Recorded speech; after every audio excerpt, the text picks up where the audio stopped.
Fatal Frame, also known as Project Zero, Maiden of Blackwater, was originally a Wii U exclusive. In fact, I have a rather sought after physical copy myself. However, for various reasons, this went under the radar for many. Well, it's got a new lease of life on the Nintendo Switch alongside PlayStation, Xbox and PC. Was it worth bringing back from the dead? Let's jump in and have a look.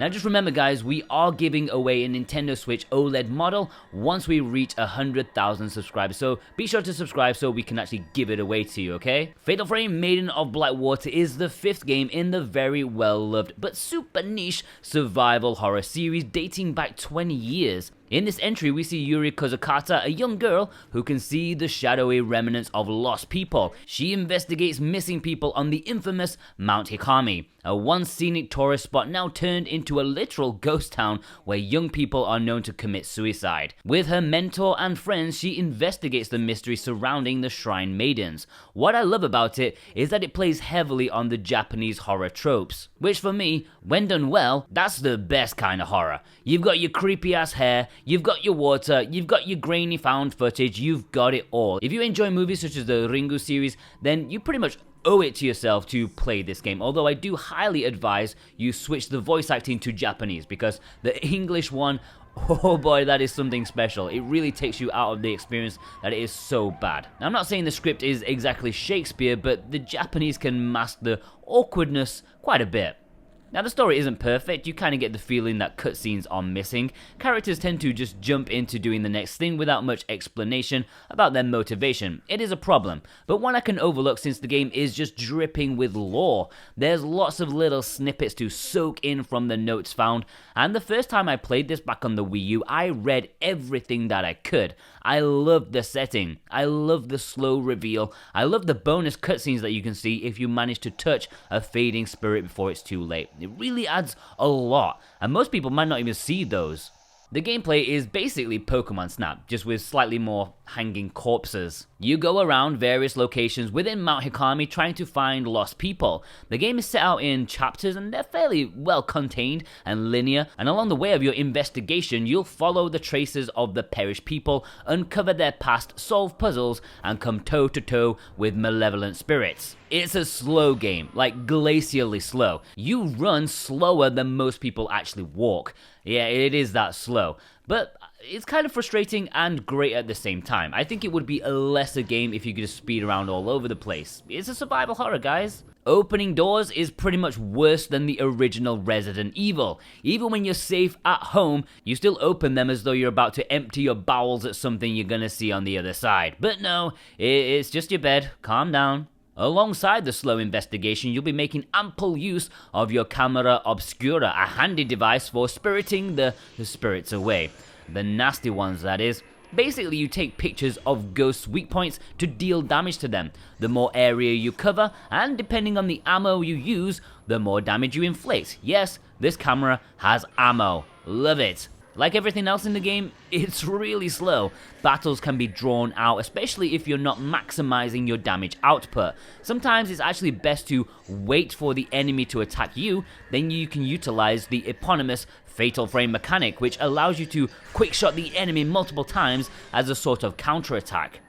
I personally have little complaint about the slowness of the game or the battles. I enjoy them immensely, and they are tense. They are frequent enough but not intrusive to take over the entire game. The controls can be a little bit iffy, but that's easily solved with the Switch's motion sensors. Xbox players and such may fare less well. I just wish the button for pulling out the camera was on Y instead of X. Y always screams action to me, however in the default controls it brings up the menu to my constant annoyance and wrong inputs. Yes, there is a second control option, but it changes too many things and it still doesn't solve that particular problem. My one complaint about the game is you tend to tread on the same old ground. You'll be visiting the same locations a few too many times, despite there being a decent variety throughout the game. This is especially the case early on. I know for story's sake it was like this, but the first handful of chapters can be a little repetitive. It takes a while to get to some more interesting places. Personally, while it's not a perfect game by any means, it has its fair share of awkwardness, a better yank, and could maybe have done with a little bit more time in the oven, I really enjoy playing Maiden of Blackwater. I find it creepy, often a little scary, and the sound design is excellent. There are some really great moments here, some really great horror direction, the visuals fantastic. I think is a bit of a gem, honestly. In the West, i.e. Europe and North America, this is only available digitally, but Japan, Hong Kong, and Southeast Asia are getting physical versions. Sadly, none of them will have English at launch on the cartridge, but there will be an update for them on November 30th to add English. It's not great, but it's not end of the world. The Japanese and Hong Kong versions are physical on the same day as the digital release, October 28th, but the Southeast Asian physical was pushed back to November 30 since, English is far more important in those regions. If you want to import this for yourself, then I popped links below as to where you can find them and import them. Who knows, by the time they arrive, maybe the English patch might be available. And if you use those links, if you click them, then it also supports SwitchWatch at the same time. It really massively helps support us, like you don't know how much it does. It really does. And we thank you ever so much. Plus, in return, if you click our link, then you can also get a very nice 5% off if you use the coupon code SwitchWatchTV while checking out. That's all one word, SwitchWatchTV, and you can get 5% off Fatal Frame, Maiden of Blackwater, and any other physical item. But if you don't want a physical cartridge, then take a look digitally, and you'll be able to pick this up for a reasonable $40 in the US, £33 in the UK, and €40. That's a good price for a 15-hour horror adventure. If you already own it on the Wii U, it may not be worth another purchase, as it's not exactly rich with new content. There's some different bonus costumes, which is basically just fluff in my opinion. But hey, if you want Yuri to walk around in a swimsuit while dispatching ghosts, then, all the power to you, my friends. There's a new kind of photo mode where you can freely place your camera, add filters and borders, and take some snazzy stuff. It seems to be a staple of all Koei games these days, but not something I would take massive advantage of. The best addition is the new controls, in my opinion. Now all the action is on one screen, I can feel properly connected and less disorientated than looking between the two screens of the Wii U. It's actually exceptional when playing in handheld, since you can properly take advantage of the motion controls, easily rotating the Switch to get the perfect angle to deal as much damage per snap as possible. And it doesn't come across gimmicky or anything, it just works.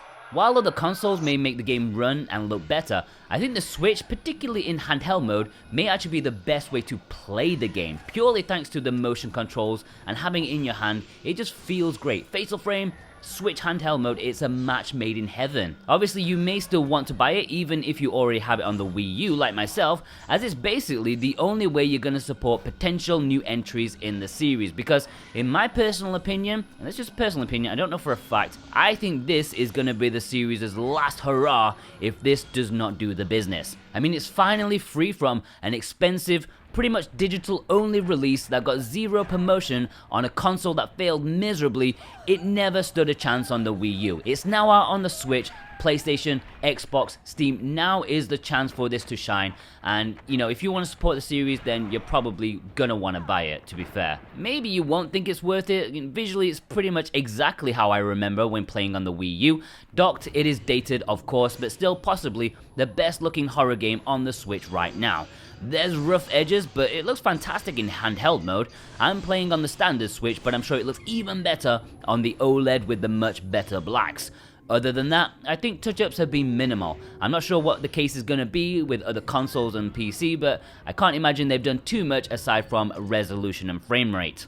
Overall, I really think critics back in the day did this game an injustice. I mean, I remember one review that said to actively avoid this game, which is just it's utter nonsense. It's almost vindictive. Is it perfect? No, not in a million years. It's ropey, budgeted, and almost purposefully awkward at times, but goddamn does it achieve what it sets out to do. This is some creepy ass Japanese horror. Fantastic lore, great setting, making the best of what's possible visually with its limitations. Keeps you on the edge of your seat. You want to know everything about this world and uncover the mystery behind it. I think it's a great game, even when opening doors is more painful than it should be, and retreading similar ground takes some of the pacing away early on.